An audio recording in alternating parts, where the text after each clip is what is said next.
امروز میخوایم با هم یه سفر علمی جذاب بریم به دنیای خطوط کف دست.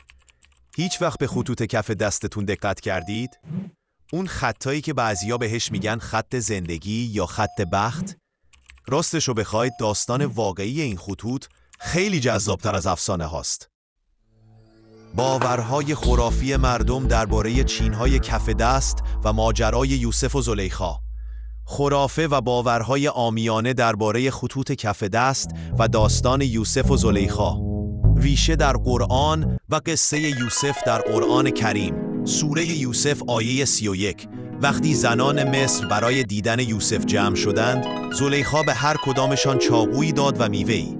وقتی یوسف وارد شد، آنقدر شگفت زده شدند که فلما رأینا اکبرنه و قطعن ایدیهن و قلنا حاشا لله ما هذا بشرا ان هذا الا ملک کریم. چون او را دیدند بزرگش شمردند، دستهایشان را بریدند و گفتند این بشر نیست، فرشته‌ای